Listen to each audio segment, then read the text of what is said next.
تو اللہ کا نبی فرمانا یہ چاہتا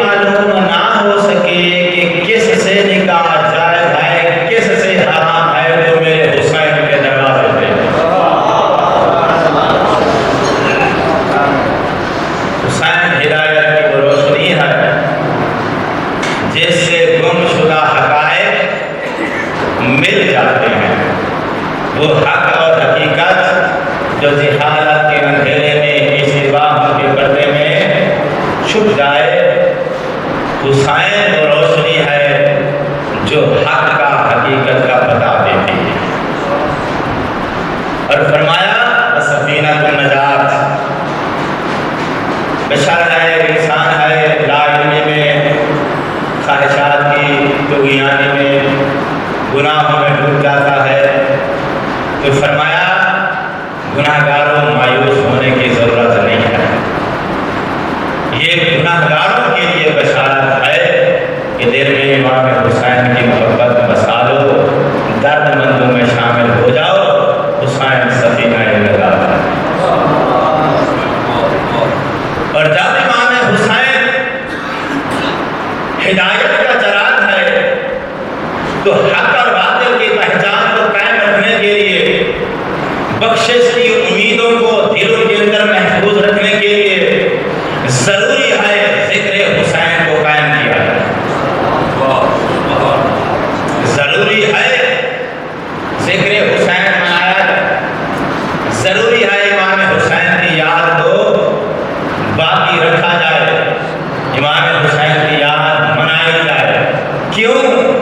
اس لیے کہ جتنا ذکر حسین زیادہ سے زیادہ بڑھے گا، حق کی ہدایت کی روشنی اور زیادہ پھیلے گی۔ ٹھیک ہے نا میرے محترم؟ تو ذکر حسین کو زیادہ سے زیادہ بڑھانے کی، وسعت دینے کی ضرورت ہے، کیونکہ حسین حق اور باطل کی پہچان ہے، حسین ہدایت کا چراغ ہے۔ جتنا ذکر حسین عام ہوگا اتنی ہدایت عام ہوگی۔ تو حق اور باطل کی پہچان اور ہدایت کے نظام کو برقرار رکھنے کے لیے ذکر حسین منانا بڑا ضروری ہے۔ رات نہیں ہے میرے کیا؟ لیکن میں حیران ہوں، اس وقت عالم اسلام کے اندر ایسے لوگ موجود ہیں جو کوششیں کر رہے ہیں ذکر حسین کو محدود کیا جائے۔ بھائی ذکر حسین کیا ہے؟ ذکر کا معنی ہے یاد، ذکر کا معنی ہے یاد رکھنا، یاد دہانی کرانا، یاد رکھنا، یاد دہانی کرانا۔ اچھی عربی میں کیا کہتے ہیں؟ ذکر۔ تو مجلس ذکر ہے امام حسین کا، کیوں؟ اس لیے کہ اس کے اندر امام حسین کی یاد ہے۔ ماتم ذکر ہے امام حسین کا، کیونکہ ماتم کے اندر امام حسین کی یاد ہے۔ جلوس ذکر ہے امام حسین کا، کیونکہ یہ مظلوم کی یاد دلاتا ہے۔ تو مجلس، ماتم، جلوس، گریہ، عزاداری، یہ سب امام حسین کا ذکر ہے، کیونکہ ان کے اندر امام حسین کی یاد ہے۔ ہم ذکر عام کر رہے ہیں تاکہ ہدایت کی روشنی عام ہو، لیکن کچھ لوگ ذکر امام حسین کو روکنے کی کوشش کر رہے ہیں۔ کوشش ہو رہی ہے کہ جلوس بند کیے جائیں، مجالس محدود ہو جائے، ماتمیوں کو جو ہے وہ کم کیا جائے۔ بہت کوششیں ہو رہی ہیں اس ذکر کو محدود کرنے کی۔ میں حیران ہوں کہ مسلمان جب یہ جانتا ہے، جب یہ پہچانتا ہے کہ امام حسین روشنی ہے ہدایت کی، پھر ذکر حسین کو محدود کرنے کی اتنی کوششیں کیوں ہیں؟ میں اس سوچ میں پریشان تھا، یا جب اتفاق سے میری نظر پڑی پاک نبی کی اس حدیث پر، ان الحسین مصباح الہدی و سفینۃ النجات، حسین ہدایت کا چراغ ہے، ہدایت کی روشنی ہے۔ جب میں نے پاک نبی کی یہ حدیث پڑھی تو مجھے ذکر کو محدود کرنے والوں کی کوششوں کا راز سمجھ میں آیا۔ وہ اس ذکر کو محدود کرنا چاہتے ہیں۔ کیوں محدود کرنا چاہتے ہیں؟ اس لیے محدود کرنا چاہتے ہیں کیونکہ اللہ کے نبی نے فرمایا میرا حسین ہدایت کی روشنی ہے، اور چور کی فطرت ہے، اندھیرے کو پسند کرتا ہے، روشنی سے ڈرتا ہے۔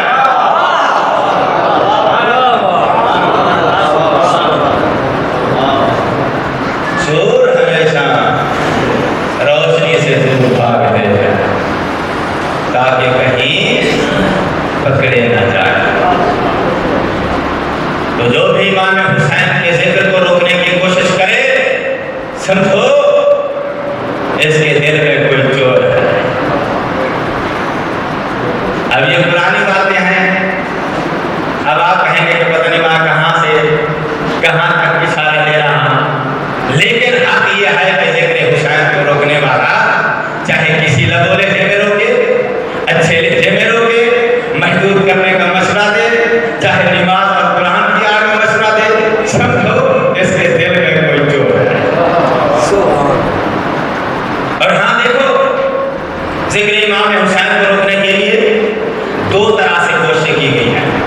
دو طریقوں سے کوشش کی گئی ہے اس ذکر کو روکنے کی۔ ایک طریقہ دشمنی کا طریقہ ہے،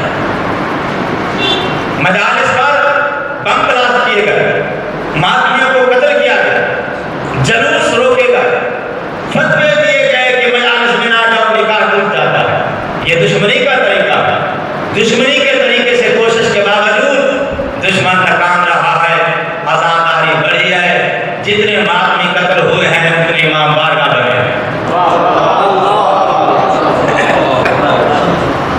الحمدللہ پاکستان میں ادا کر دیکھیں کہ پہلے دیہاتوں میں جہاں کہیں ایک یا دو گھاسیوں کے ہوتے تھے تو مرکز میں جاتے تھے ایام اذان منانے کے لیے، لیکن آج مظلومیت نے اپنی پاور دکھائی ہے۔ ان ماتمیوں کے خون نہ حق نے، مظلومیت میں قتل ہونے والے امام حسین کی یاد میں قتل ہونے والوں کے خون نے اپنی پاور دکھائی ہے۔ دیہاتوں میں جہاں ایک گھر گیسیوں کا، وہاں بھی آج مجلس ہو رہی ہے، ماتم ہو رہا ہے۔ جس وقت دشمن اپنے اس دشمنی والے طریقے میں ناکام ہوا ہے تو پھر دوسری کی زبان میں کوشش ہوئی ہے ذکر کو روکنے کی۔ انداز بدلا گیا ہے، بڑے میٹھے انداز میں، بڑے شریعت کے لبادے میں کوشش کی گئی ہے اس ذکر کو محدود کرنے کی۔ سوچ کسی کی تھی شاید، زبان ہمارے اپن کی تھی، کہا جا رہا ہے بھئی بڑے اہتمام کے ساتھ سیاہ لباس پہنتے ہو، اس کا اتنا اہتمام کرنے کی کیا ضرورت ہے؟ سادہ لباس میں آ جایا کر، سادہ لباس میں بھی آزاداری ہو جاتا۔ زور زور سے ماتم کرتے ہو، اتنا زور لگانے کی، سینہ پیٹنے کی کیا ضرورت ہے؟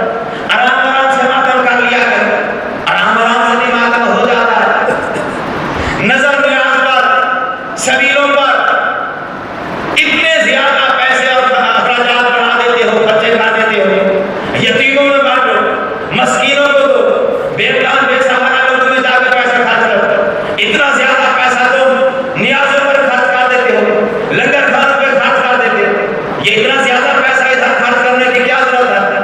دسویں والے دن بہت سارے اعمال ہیں، دسویں کے دن کے وہ اعمال انجام دو، وہ عبادات انجام دو۔ یہ سارا دن لمبے طویل جلوس لے کر لمبی طویل مجالس منعقد کرنے کی کیا ضرورت ہے؟ لہذا اتنے اہتمام کرنے کی ضرورت نہیں، سادگی کے ساتھ بھی ہو سکتا ہے یہ سارا کام۔ یہ ساری چیزیں سادگی کے ساتھ بھی انجام دی جا سکتی ہیں۔ میرے محترم دیکھیں، شاید آپ ناراض ہو رہے ہیں، میں کام علم ہوں، لیکن جن لوگوں نے یہ باتیں کہی ہیں چونکہ وہ مجھ سے سینئر ہیں، میرے بزرگ ہیں، میں تنقید کا حق نہیں رکھتا ہوں، ان کے ساتھ میری نزاع نہیں ہے، لیکن گزارش یہ کرنا چاہتا ہوں میرے محترم، جو سوچ اس وقت دی جا رہی ہے، اگر اس سوچ کو نافذ کر دیا جائے اور آزاداری کو اسی سوچ کے اطار میں، اسی سوچ کے مطابق انجام دینا شروع کر دیا جائے تو پھر واقعہ کربلا کا بھی وہی حال ہو جائے گا جو واقعہ غدیر کا ہو چکا ہے۔ واقعہ غدیر کو قوم شیعہ کے علاوہ دنیا بھول چکی ہے۔ جبکہ 1.25 لاکھ کا مجمع تھا،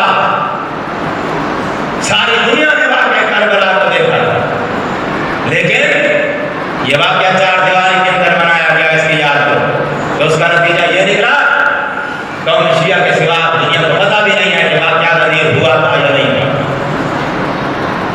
اور جس سادگی کے مشورے دیے جا رہے ہیں، اگر اسی کے مطابق آزاداری کو منانا شروع کر دیا جائے تو نتیجہ پھر یہی نکلے گا کہ واقعہ کربلا قوم شیعہ کے علاوہ دنیا بھول جائے گا۔ لہذا ذکر حسین ہدایت کی ضمانت ہے، ذکر حسین ہدایت کا نظام ہے، ذکر حسین دین اسلام کو پھیلانے کا، اس کی توسیع دینے کا سب سے عظیم ذریعہ ہے۔ آپ کے پاس درس ہے، تدریس ہے، تعلیم ہے، کتابیں ہیں، وہ بھی اسلام کی تبلیغ کا، اسلام کو پھیلانے کا ذریعہ ہے، لیکن ان کے اندر اتنی ایکٹیویٹی نہیں ہے، ان کے اندر اتنی پریکٹس نہیں ہے، ان کے اندر حق کو کونے کونے تک پہنچانے کی طاقت نہیں ہے۔ ذکر حسین کی یہ برکت ہے کہ یورپ کے پہاڑوں اور سمندروں میں رہنے والا بھی جانتا ہے کہ کربلا میں جو مارا گیا ہے اس کا مقصد کیا ہے۔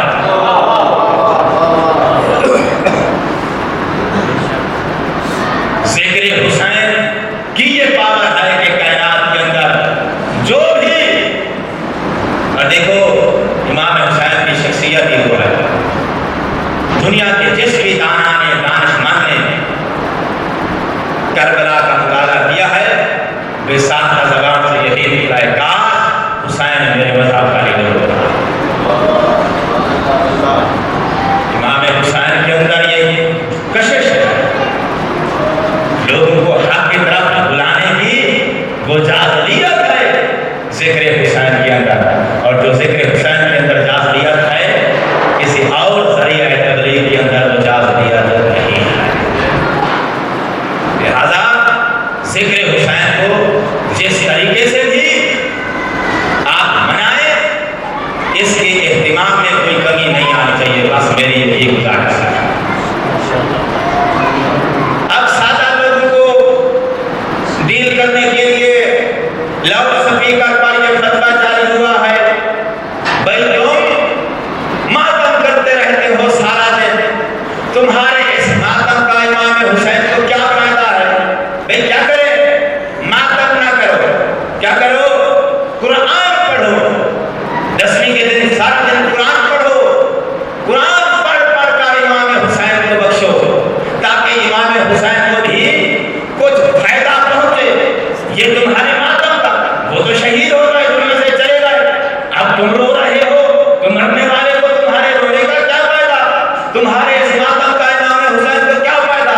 ماتم نہ کرو، قرآن پڑھو، قرآن پڑھ پڑھ کر بخشو تاکہ امام حسین کو کچھ فائدہ پہنچے۔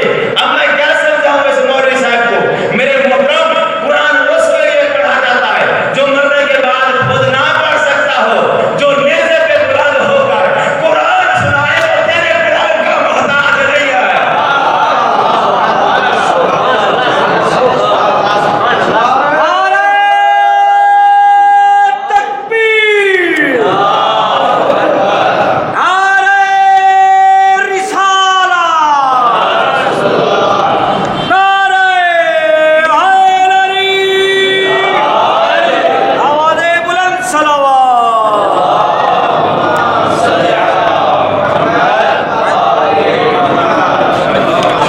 جو قرآن بتا دیا وہ تیری تلاوت کا محتاج بیٹھا ہے۔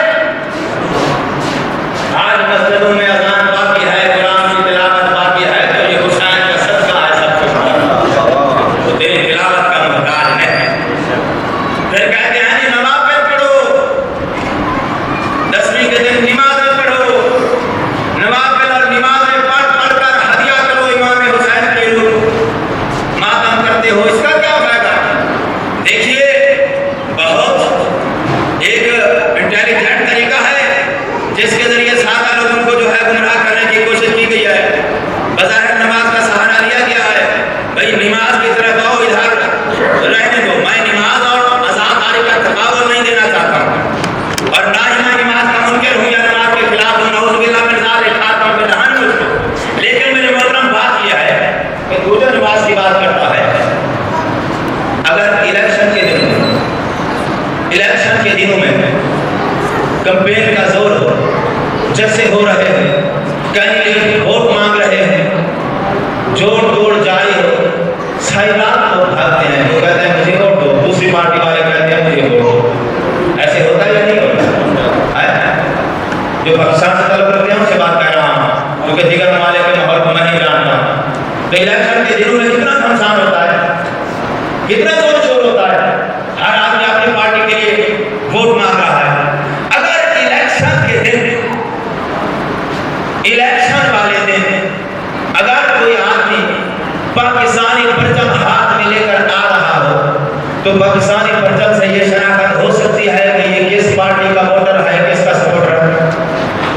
بولو نا میرے نہیں، پاکستانی پرچم ہاتھ میں ہو، الیکشن کا دن ہو، تو اس سے یہ پتہ چلے گا کہ یہ پرچم اٹھانے والا کس پارٹی کا ساتھی ہے، کس کا ووٹر ہے، کس کا سپورٹر ہے۔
نے کہاں حکم دیا ہے ماتم کرنے کا؟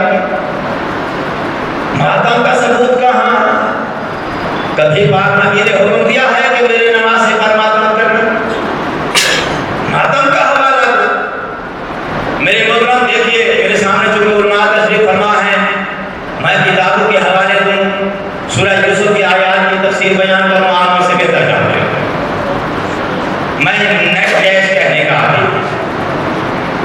دیکھیں، دستور ہے زمانے کا، جس کی فوتگی ہو جائے وہ فوتگی کی اطلاع دیتا ہے، اعلان کرواتا ہے کہ ہمارے ہاں بیٹا یا بھائی یا ہمارا عزیز فوت ہو گیا ہے۔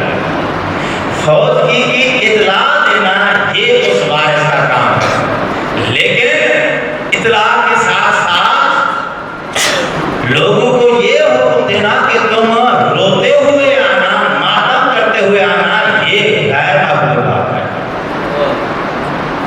بھائی کبھی کسی مسجد سے آپ نے اعلان سنا ہے، فوتگی کا اعلان ہوا ہو اور اس میت کے وارث نے اعلان میں ساتھ یہ بھی کہا ہو کہ جو بھی مجھے پوچھا دینے کے لیے آئے، جنازے پہ آئے، روتا ہوا آئے، بتانا آئے؟ کسی مسجد میں یہ اعلان ہوا ہو؟ بولو، صرف فوتگی کا اعلان ہوتا۔ آنے والے نے کس رنگ میں آنا ہے، کس حال میں آنا ہے، اس بات کے لیے میت کے وارث کے حکم کی ضرورت نہیں، مرنے والے سے محبت کی ضرورت ہے۔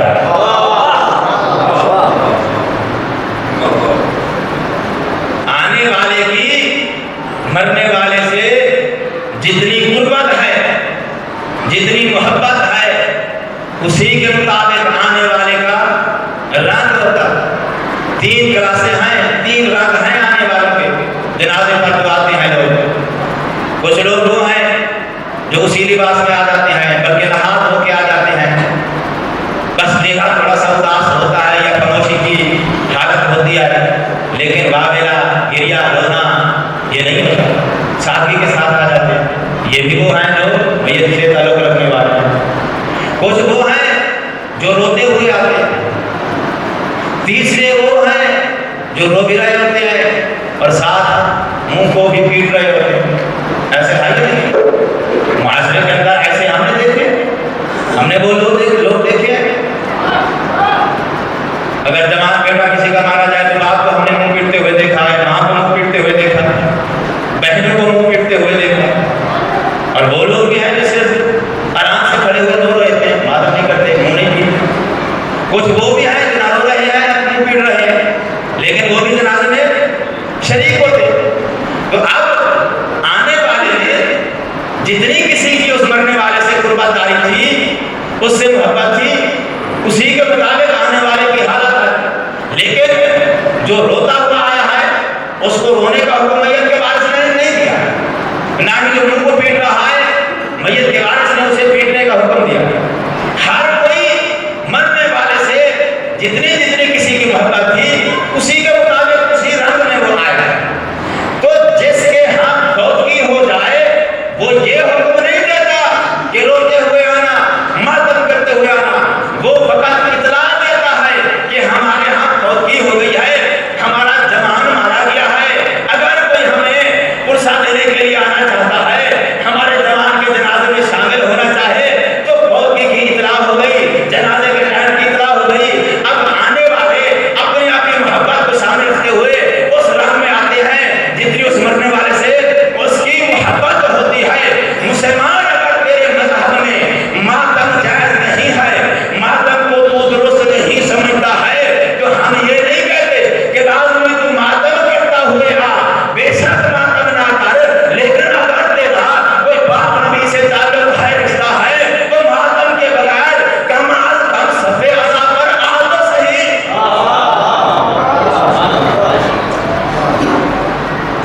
صفے عزا پر آ تو صحیح، لٹھے کا سوٹ پہن کر آ، عام لباس میں آ، نہا دھو کر آ، سوگ کا چہرہ بنا کر نہ آ، روتے ہوئے نہ آ، ماتم